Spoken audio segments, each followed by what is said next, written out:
Good afternoon. Welcome to a roundtable on refugees in Europe, brought to you by the Nanovic Institute for European Studies from the University of Notre Dame. My name is Clemens Sedmak and I serve as the interim director of this institute. The Nanovic Institute for European Studies is part of the Keough School of Global Affairs, and one of the key areas of research at the Keough School is migration. Migration is also one of the biggest challenges in Europe. 5 years ago, Europe faced the summer and fall of migration. I had moved with my family to the United States in July 2015. At the end of September 2015, I returned to Austria for the first time and could not believe what I saw. The railway station in Salzburg, Austria, was full of refugees, mostly from Syria, but also from Iraq and Afghanistan. The entire parking garage of the train station was turned into a field hospital.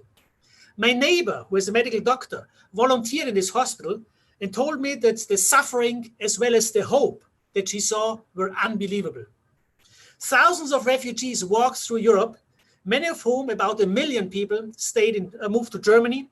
About 100,000 stayed in Austria within this period of 3 months in the fall of 2015. The year 2015 was called the Year of Europe's Refugee Crisis by the United Nations Refugee Agency. Now, 5 years later, many things have changed. There have been political changes, including new forms of nationalism and new forms of populism. The elections in Europe have been strongly influenced by the question of migration. The same can be said about the Brexit referendum. Where are we now? What has happened? What might happen? And what should happen? In September 2020, the European Union came up with a new pact on migration and asylum. Will it make a difference? In his new encyclical, Pope Francis expresses his concerns about Europe's response to the arriving refugees. The Pope writes, "Migration is affected by the loss of that sense of responsibility for our brothers and sisters on which every civil society is based. Europe, for example, seriously risks taking this path." That's what Pope Francis said. We will explore some of these questions in a panel this afternoon. We have a wonderful group of experts to guide us in our thinking and their inputs. In alphabetical order, we have Maurizio Albahari, who is the Associate Professor of Anthropology at the Keough School of Global Affairs and also a Fellow of the Nanovic Institute. Welcome, Maurizio, and thank you for being here. We have Julia Devlin, who is Executive Director for the Center for Flight and Migration at the Catholic University of Eichstätt-Ingolstadt in Germany. Welcome, Julia, and thank you for joining us. We have Petra Hook, who is Director of ICM Europe, the International Catholic Migration Commission from Brussels, Belgium. Thank you, Petra, and welcome. And we have Andrea Peña-Vázquez, a PhD candidate in political science and a Nanovic Graduate Dissertation Fellow here in Notre Dame. Welcome, Andrea, and thank you for joining us. Welcome all. Dear audience, each panelist, that's the plan, will present for about 5 to 7/7.5 minutes, and then we will open it up for questions. Please make use of the Q&A button, and I will try to address the questions to our panelists. We will end on time at 1:45 in an hour. So Julia will be our first panelist. Thank you again so much for being here. Julia, the floor is yours. Thank you, Clemens. I switch on my...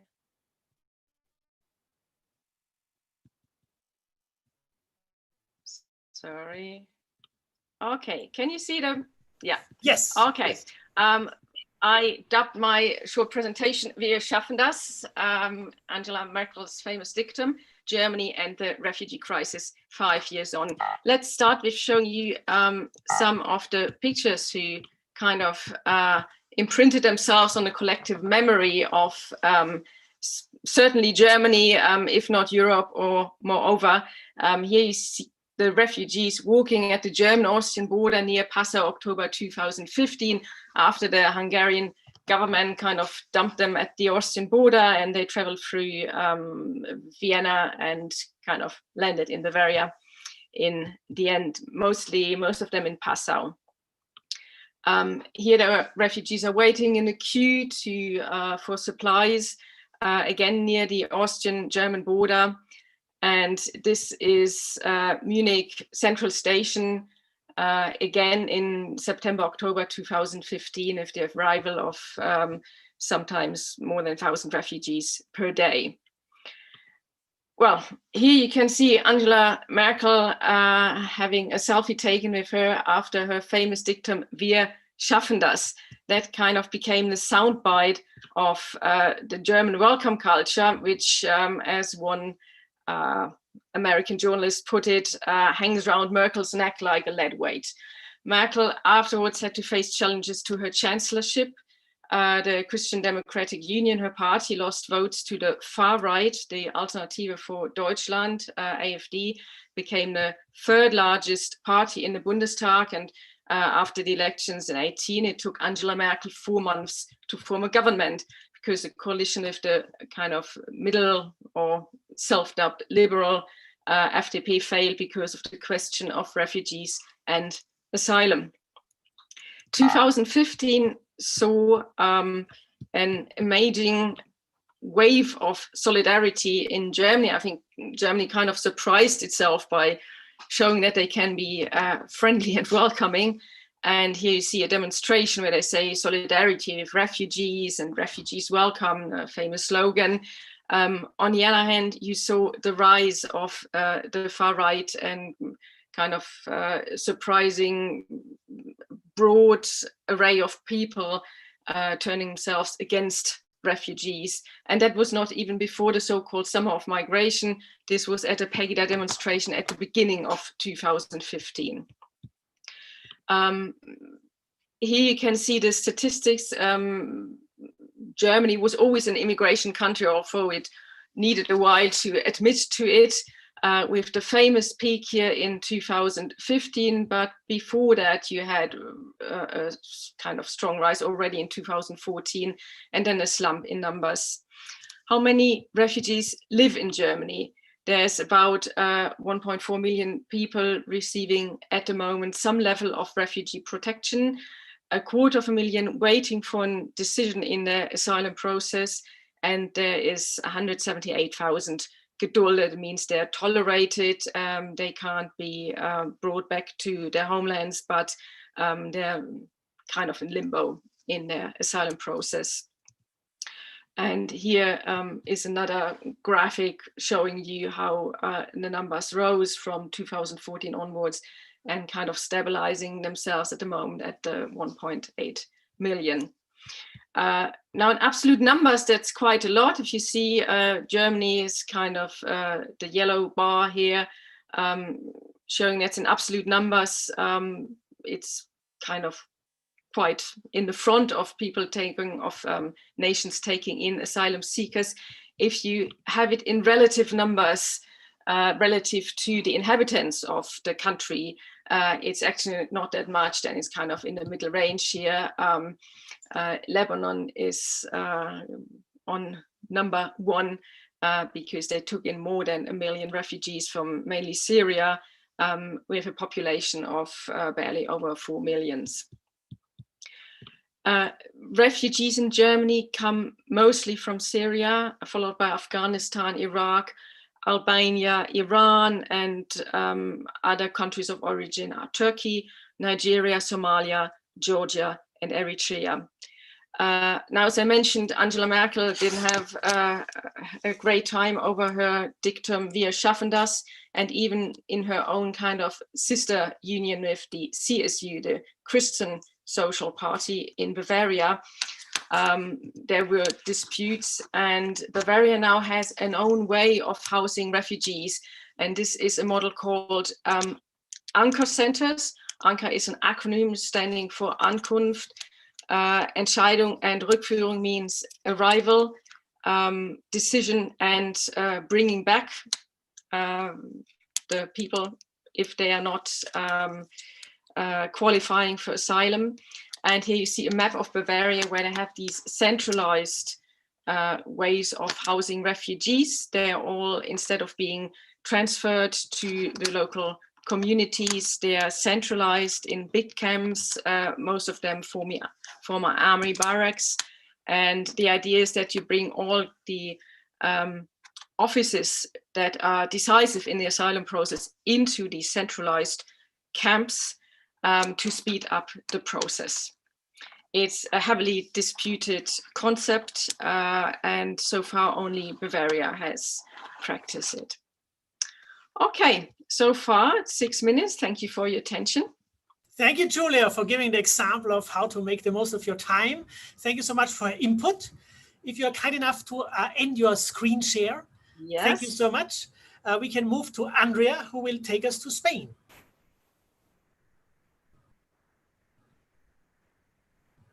Andrea, maybe you're still muted. Maybe you unmute yourself. Yes, I was. Sorry, I was looking for the button.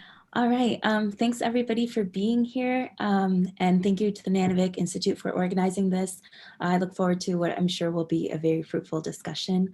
I'm going to talk about some of the issues that Spain in particular had, although Spain does provide an example kind of for other European countries as well that were not prepared at all for the reception of thousands of refugees and asylum seekers.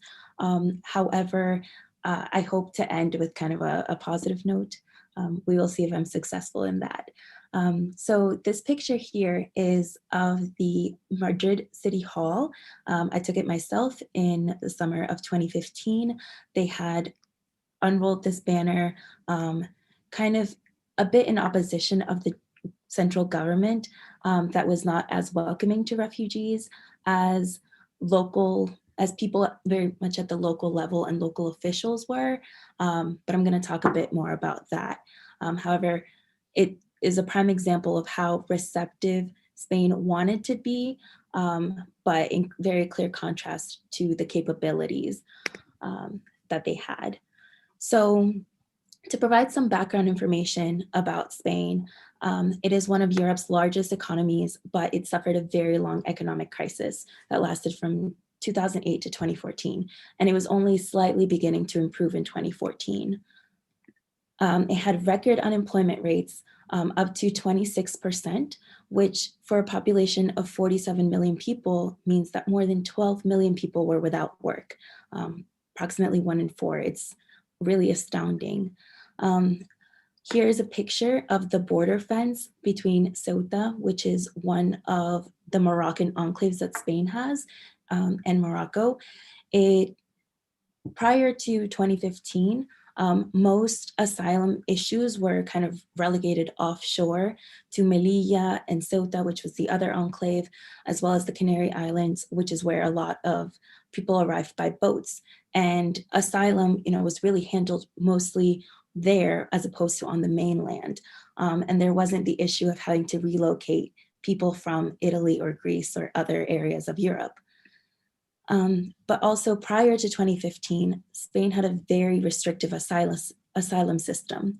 It had only processed less than 1% of EU applications in 2014.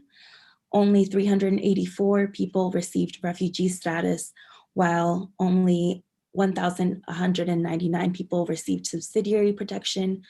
2 had received residence permits for humanitarian purposes, but 56%, so more than half of applications were rejected.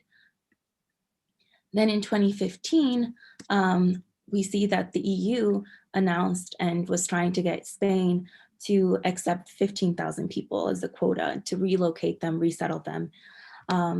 In response, the Prime Minister at the time, Mariano Rajoy, who's from the slightly conservative Popular Party, he announced in response that they would only take 2,000 people instead, which was met with a lot of opposition because,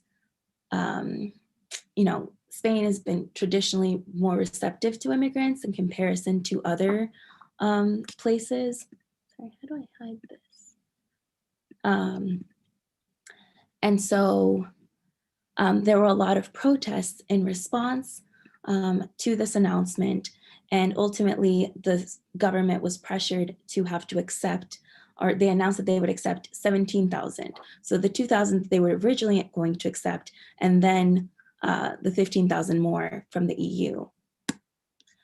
By February 2017, it became public news and public knowledge that they had only accepted by that point, almost 2 years later, only 700 refugees. And so this was met once again with a lot of public opposition. People participated in protests. This was one that was held in Barcelona. And they said, enough excuses, welcome now. Catalonia wants to receive or wants to host. And once again, this really just showed how much public support there was for accepting refugees.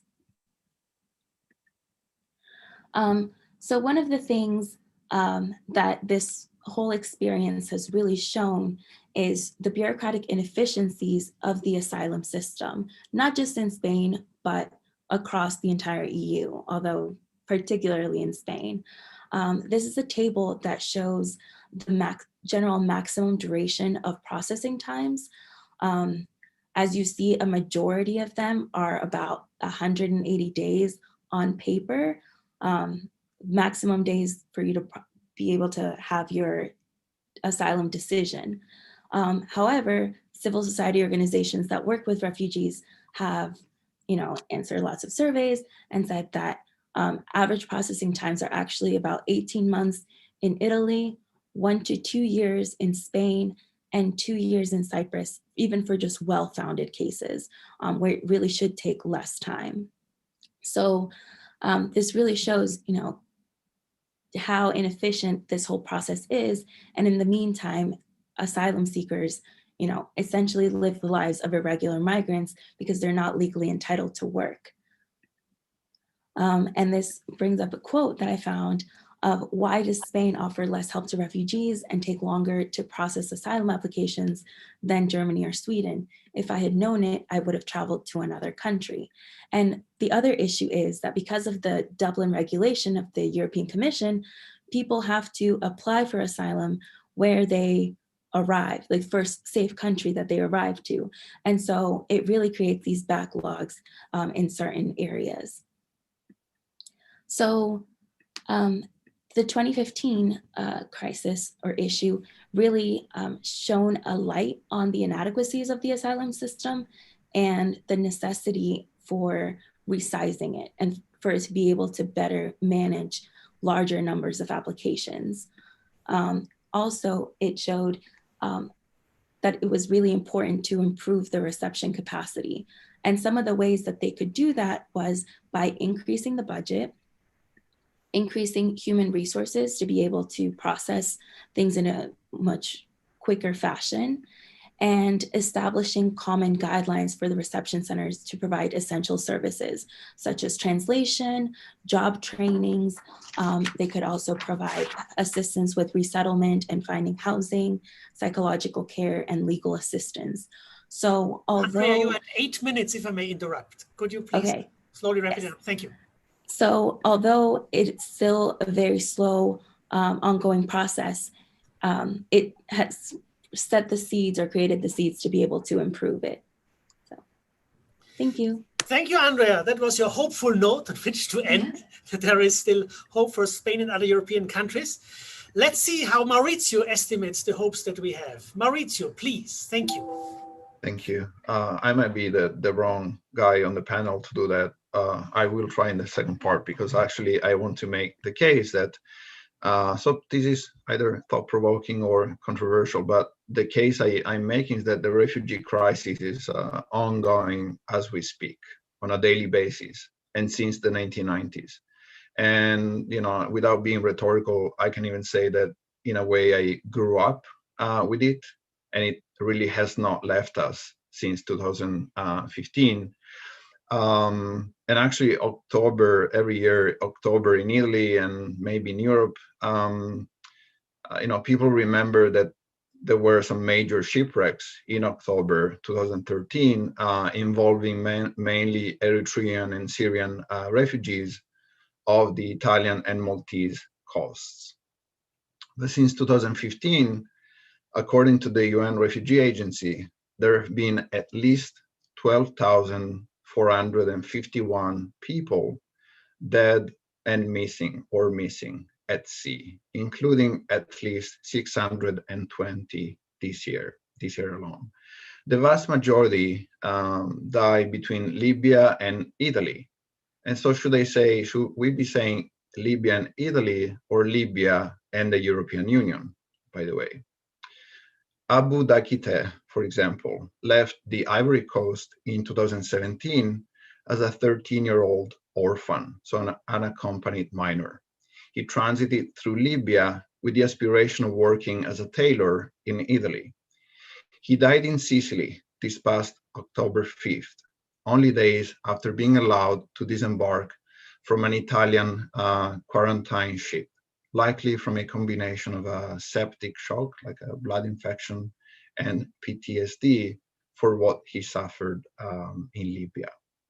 Over the last 20 years, there has been a willful perpetuation of the Mediterranean Sea as a lethal separation between Europe, Africa, and Asia, and a willful perpetuation of the already unequal responsibility sharing toward refugees. And Professor Devlin has already made the point, consider Turkey, 3.6 million registered Syrian refugees, Lebanon, 1 in 6 people in Lebanon, like 1/6 of the population is a refugee, 1/3 if we also consider Palestinian refugees. Thus, as an example of this active perpetuation, more than 11 billion euros were spent on securing the borders over the last couple of decades. The border tech and camps industry is growing exponentially.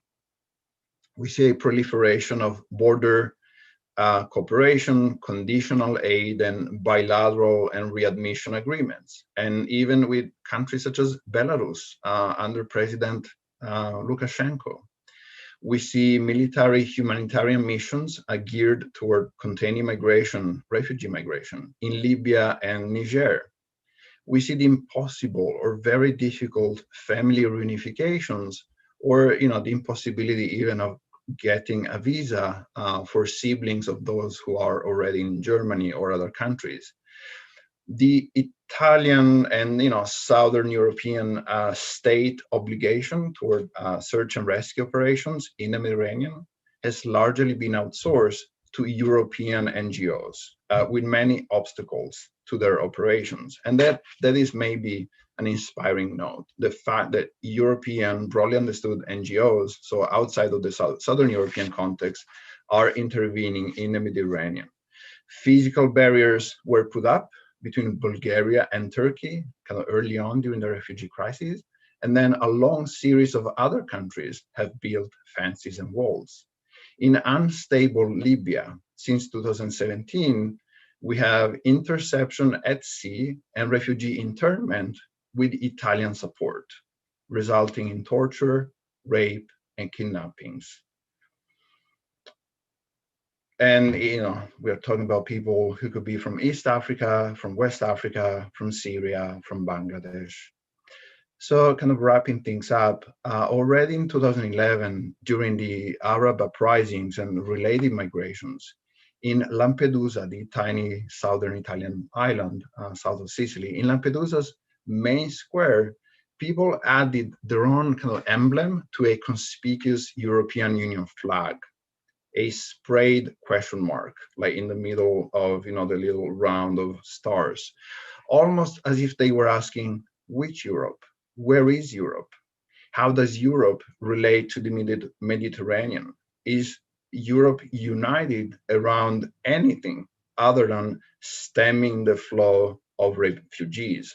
What does Europe stand for? And it's very interesting that solidarity, even in the EU document that will be discussed, is invoked as a solidarity between European Union countries and not so much toward refugees. And so there are exceptions, and these are the humanitarian corridors. Maybe we can speak about those in a moment, essentially small resettlement programs. And as I said, there is ongoing crossings and ongoing shipwrecks on a daily basis, but there's also an ongoing grassroots, religious, and secular engagement, not only in Northern Europe, but also in ports and in the public sphere, there have been, as we just heard from Andrea, public demonstrations demanding more refugee arrivals. In 2017 in Spain, in 2019 in Italy, involving some 250,000 people demonstrating on the street. And in coastal and other areas, refugees welcome is more than a bumper sticker. I mean, bumper stickers are important, but refugees welcome becomes a popular lived experience, a demonstration that this policy status quo is not implemented on everyone's behalf and in their name. There's a model of reception and integration that is not confined to a shelter or to a detention facility. And quite importantly, last but not least, it is also refugees welcoming other refugees and taking the lead when it comes to civic mobilization around a variety of issues, and I can be more specific, that continue to plague European societies and democracies. Thank you. Thank you so much, Maurizio, for this story about solidarity and lack thereof. Petra will hopefully say a few words about solidarity. And thank you so much for joining us from Brussels. The floor is yours. Please unmute yourself, Petra.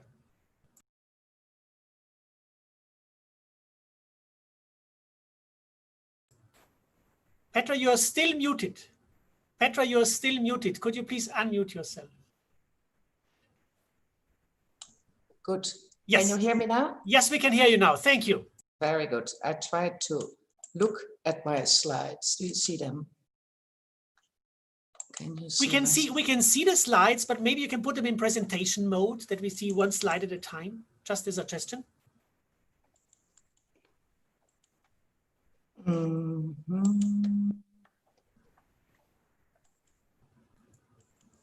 Because I don't see it anymore, unfortunately, in my slides. Why is that? It's not a big thing, but at the bottom right, there is this icon where you can put to presentation mode. Otherwise, don't worry, Petra. The content is more important than the form, I think. Okay. Well, I will just start. Maybe some of the colleagues can put the slides. Yes, solidarity, I think, is one of the main issues that Europe has been struggling with since Europe started to work and have competence and have a specific role in migration and asylum. I think that of course we have now heard the experiences of different European Union member states. We have heard about Germany, we have heard about Spain. We have heard the situation of Italy. Of course, we have 27 member states in Europe, and they all have different views on migration and how to organize migration and how to ensure protection. So since the European Union assumed that role, they worked towards a European asylum system. There were some frictions, but of course, the first test was the crisis in the Balkans, the ex-Yugoslavia, but with the Syrian refugee crisis in 2015, of course, all these different interests did sort of explode. And now it's pity that I don't have. Petra, do you want me to share my screen with your slides and you just tell me? Yeah, that is good. Yeah. Okay. Can you end that's share nice. screen, please? You end your share screen. Stop share. Okay. Yes, yeah. And then I share my screen. And here we are. Is that the slide that you want to see? Okay. Very good. So I will do the first case. So as for ICMC, we already in 2012 we saw that there was a big need to expand solidarity among European countries, where you have, of course, a citizen angle and how churches respond and how member states respond. Within the share network, which we created, we engaged with 20 member states, we very much started to promote the welcoming communities concept even before 2015, and very much looking at the grassroots level and the local level to mobilize support for protection for refugees and also for migrants. Maybe you can go to the next slide. If you talk about solidarity, and I think that Mauricio already mentioned that, there are two dimensions. There is the external dimension. How does the European Union is solidar with the countries that are hosting the largest numbers of refugees? And the internal dimension, how do we deal with solidarity within these 27 member states? What we already saw in 2013 was first we had, of course, the big problem with the Iraqi refugees, but with an evolving crisis in Syria, we saw that in many countries there was a lot of pressure from churches, there was a lot of pressures from NGOs, but also within European countries. There was, of course, the awareness that we needed to do something in this horrible situation. So already from 2013, there was an increase in resettlement, there was an increase in humanitarian admission in Germany, in France, offering solidarity to countries in third countries. On the other hand, we have had in Europe always this very big obsession with people coming from the central Mediterranean. That has always the big obsession for the European Union, having this African continent coming in front of Europe, of Southern Europe, with this idea that they all want to move to Europe and will overflow the continent. And of course, the fact that you have these boats arriving has always been extremely dramatic. So even if the numbers were very manageable and not very completely manageable, it created in the press and with people this incredibly discomfort of that all the people wanted to come to Europe.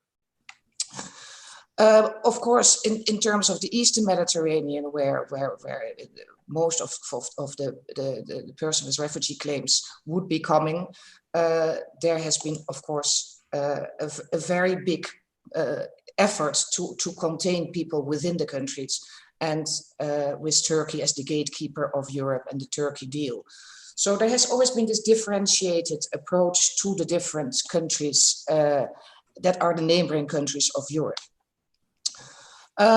Internally, after 2015, of course, there was a call, and that was initiated by the European Union, to come to a sort of distribution key. We cannot have that all the people stay in Greece and in Italy, and that there was to have a dispersal system, a distribution key, looking at GDP, population size, so that all countries would be solidary with the others. That is part of course, part of the two sides of the coin, and would be taken in.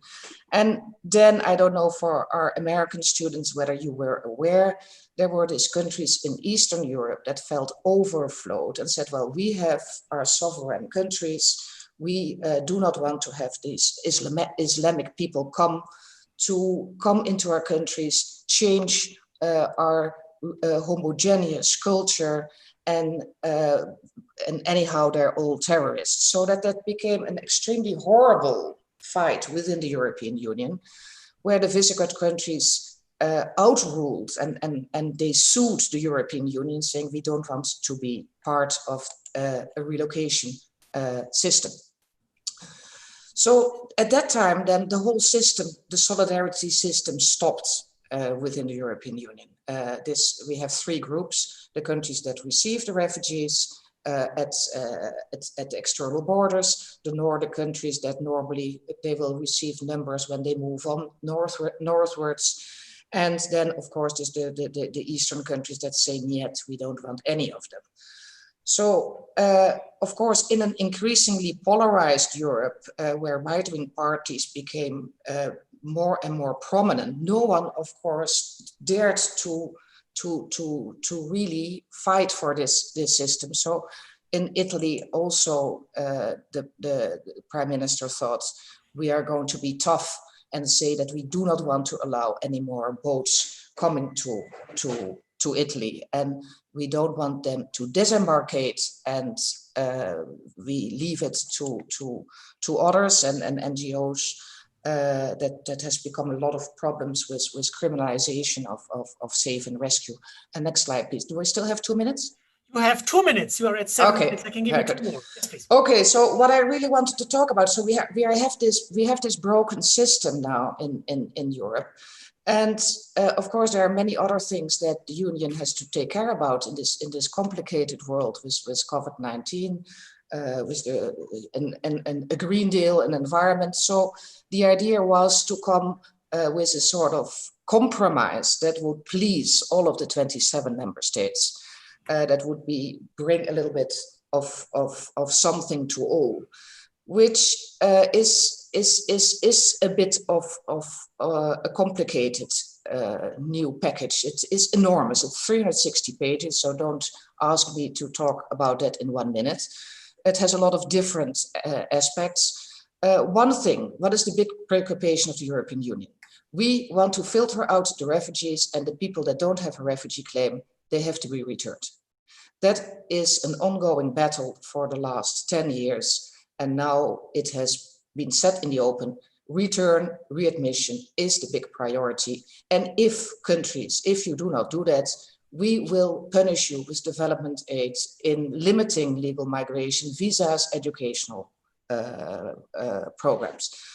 The system will be to already select and screen at the external borders and filter out those with legitimate protection claim, and then ensure return from the external borders too.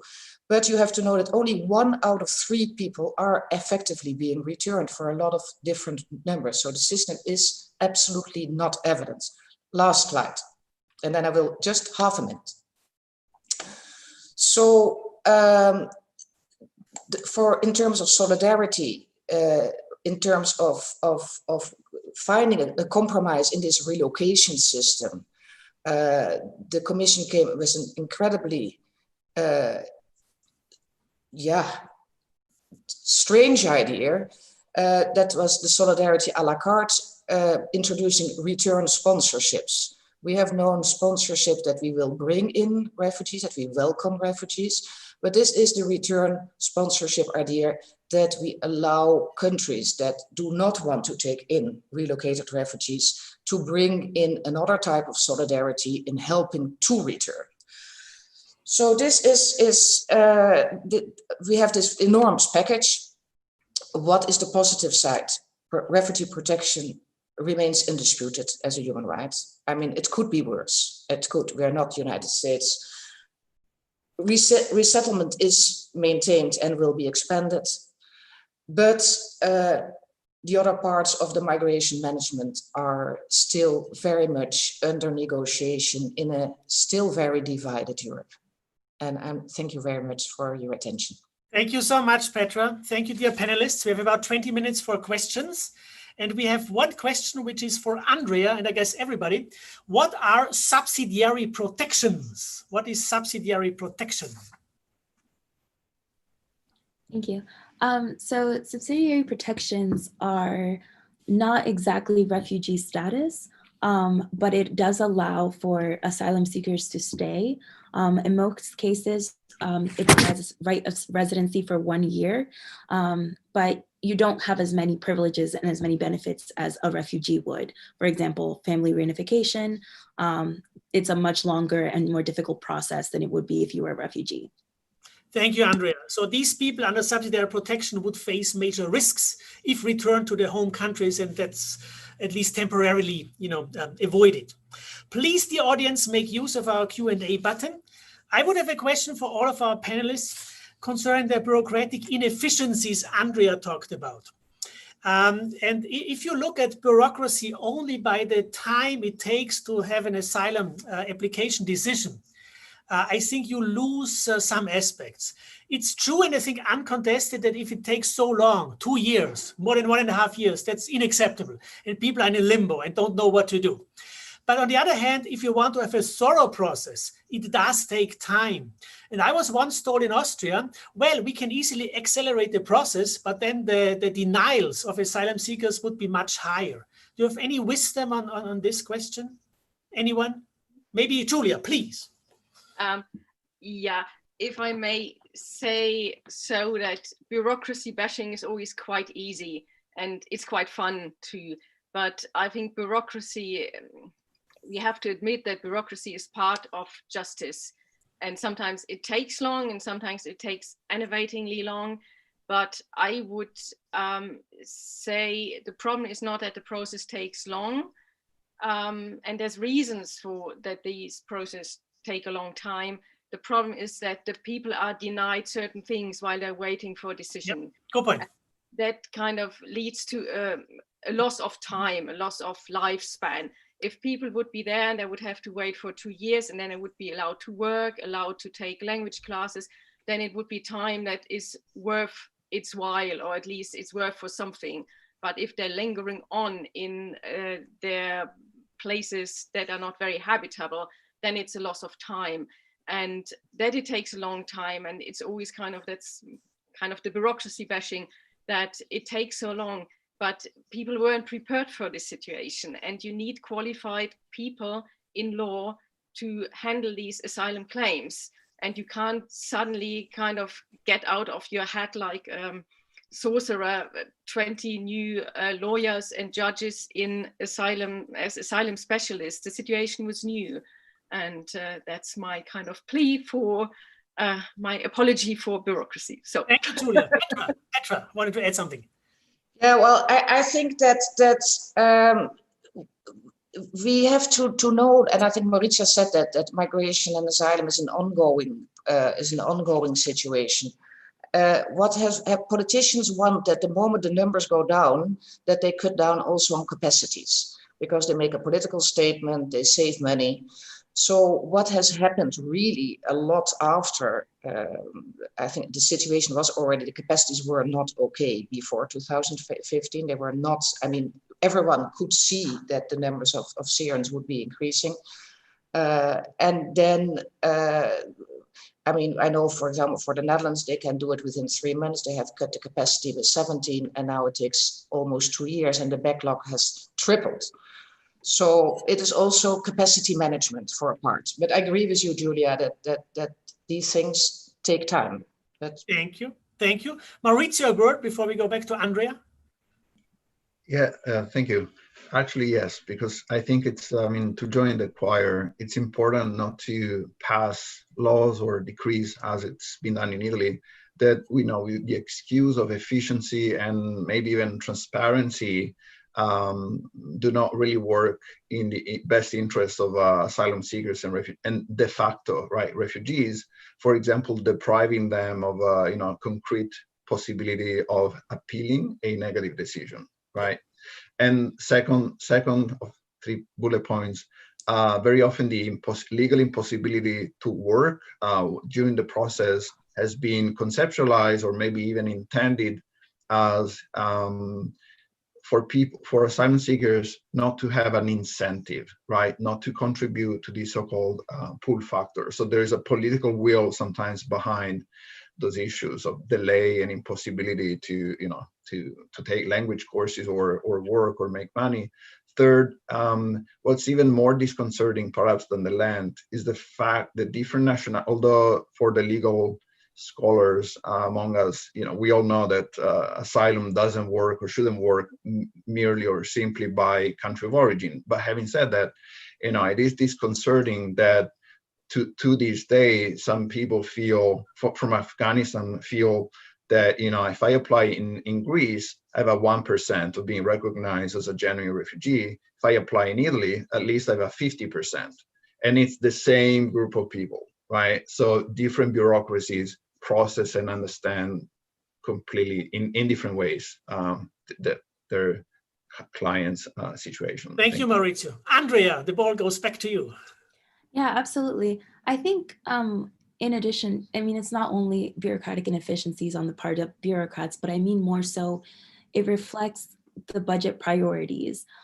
So, you know, the EU was pumping so much money and respective member states were pumping a lot of money into border protections and things like that. But then when it came time to, you know, process these asylum claims and provide, you know, resettlement, it, you know, didn't have that capacity. And so I think that a large part of this bureaucratic inefficiency comes from the budget priorities. And that's something that really needs to be reconsidered going forward. Has been in Spain to some extent, but clearly that is still not enough. Thank you, Andrea. Obviously, with the pandemic and the additional, you know, burdens on states, you know, to deal with that, there will be even more challenges in the future. Let me ask you another question. Maybe it's a question for our European guests, Petra and Julia, and I ask the others whether you want to chime in. How would you characterize the current European media depiction of refugees? How has this changed from 2015, the media depiction of refugees? Petra, any insights? The European media or the national media in Europe? The European media depiction, that's what the question is about. I would say the media in Europe, how they talk about your refugees since 2015.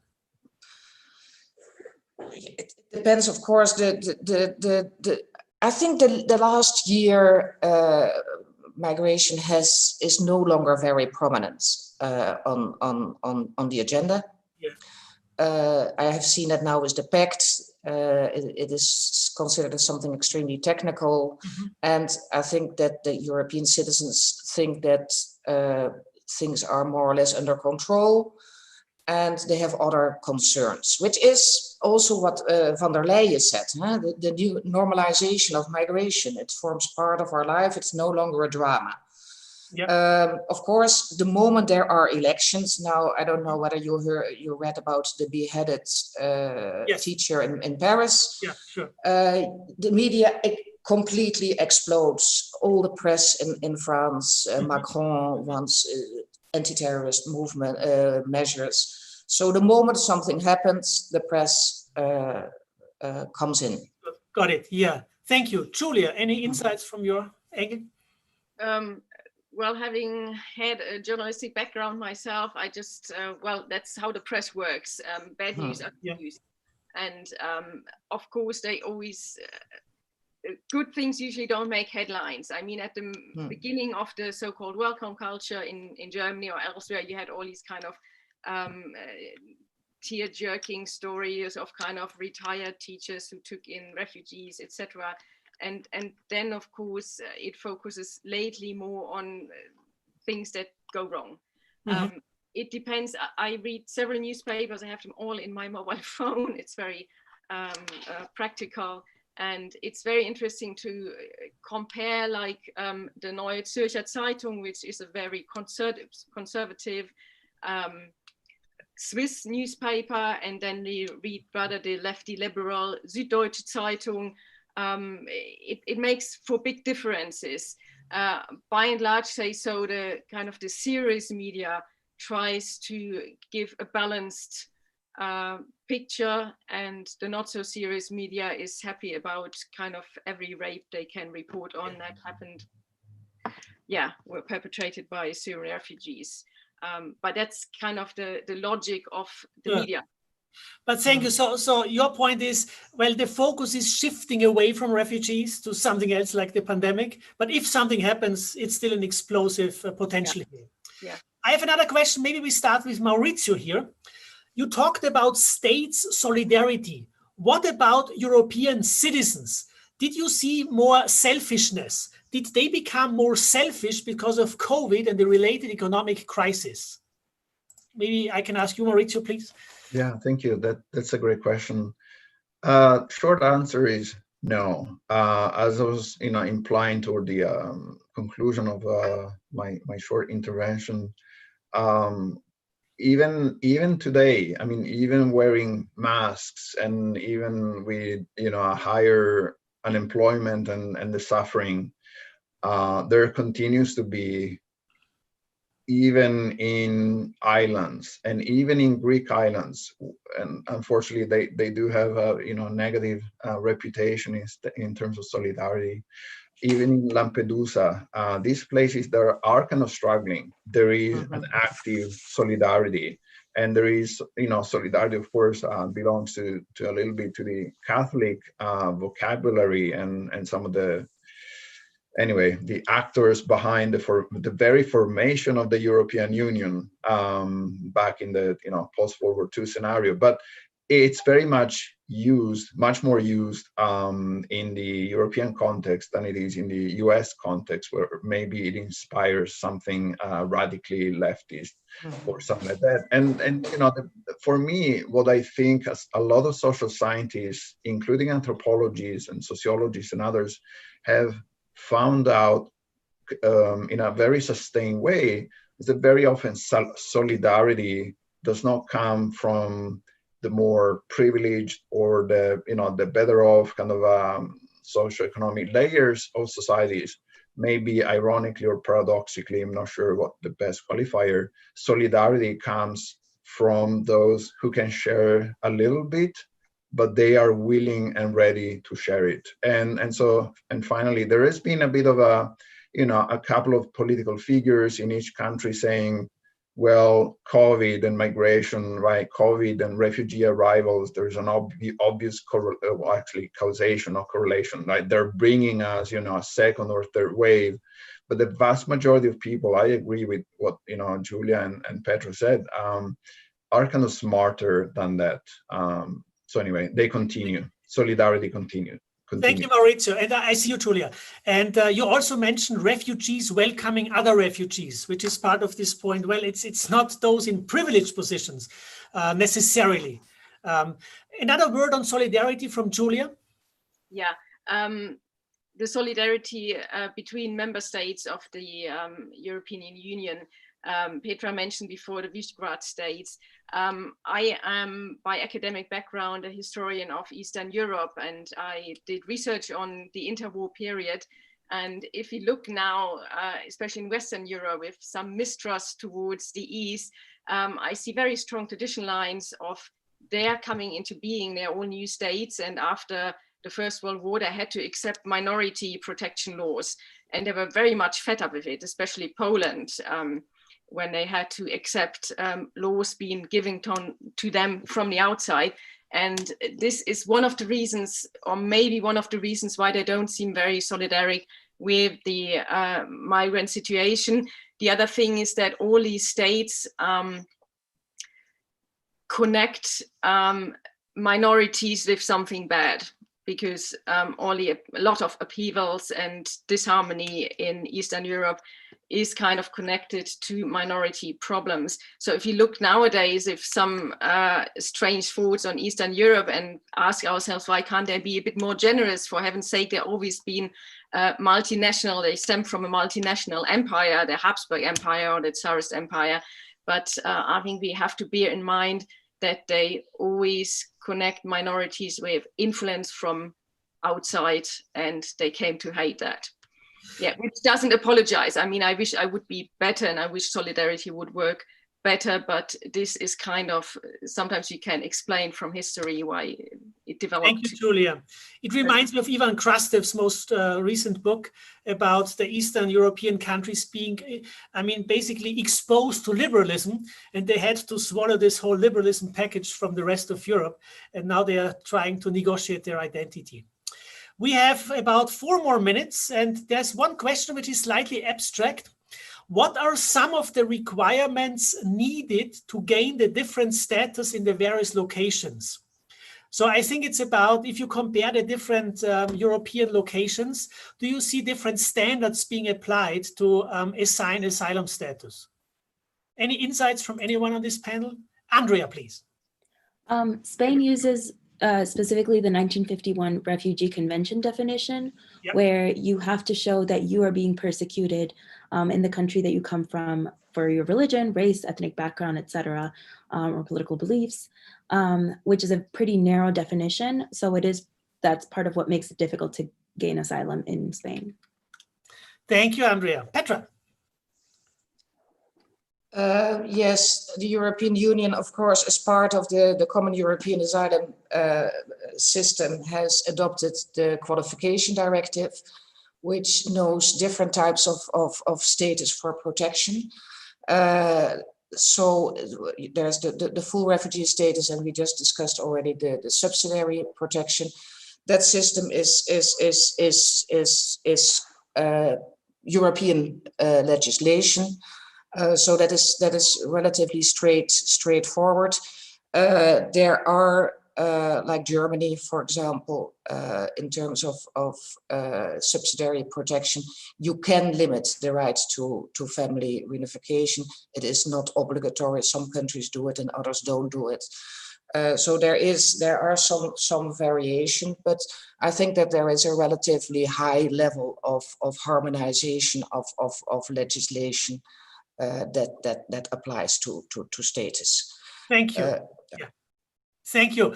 And we have a last question. I think this is, I read a quotation to you by David O'Sullivan, who was the ambassador of the EU to the US for 5 years between 2014 and 2019. He said, "I don't like to call it a migration crisis because, to be quite frank, the number of people, including the 1 million taken into Germany, would not have been a crisis if we had been dealing with it on a continental scale. To say that we couldn't manage a migration flow of 1 or 2 million people is a scandal." Do you agree? Maurizio is nodding, so I ask Maurizio.